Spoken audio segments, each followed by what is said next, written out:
মহাভারতের রণক্ষেত্রে কর্ণ ও অর্জুনের দ্বন্দ্ব ছিল ইতিহাসের অন্যতম ভয়ঙ্কর যুদ্ধ। এক এক করে কর্ণের বাণ আঘাত হানছিল, আর সে আঘাতে অর্জুনের রথ কেবল এক হাত পিছিয়ে যেত। অন্যদিকে অর্জুনের দেবশক্তির বাণে কর্ণের রথ পুরো 10 হাত পিছিয়ে যেত। অর্জুন মনে মনে গর্বে ভরে উঠলেন, দেখলে কেশব, আমার শক্তির প্রভাব। কিন্তু তখনই শ্রীকৃষ্ণ বুঝলেন অর্জুনের অহংকার ভাঙার সময় এসেছে।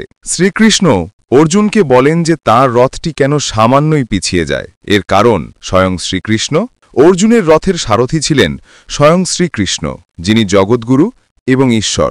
রথের চূড়ায় ধ্বজায় বিরাজ করতেন মহাবীর হনুমান। রথের চাকার নিচে ভর দিয়েছিলেন স্বয়ং শেষনাগ।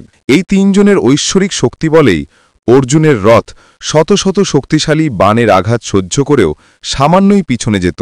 শ্রীকৃষ্ণ তখন অর্জুনকে বলেছিলেন, যদি এই তিনজন না থাকতেন তবে কর্ণের অস্ত্রের প্রভাবে তোমার রথ বহু আগেই ভেঙে চুরমার হয়ে যেত। কৃষ্ণ চেয়েছিলেন অর্জুন বুঝুক বীরত্ব নিজের, কিন্তু জয় আসে ঈশ্বরের কৃপা ও সঠিক সঙ্গীদের শক্তিতে।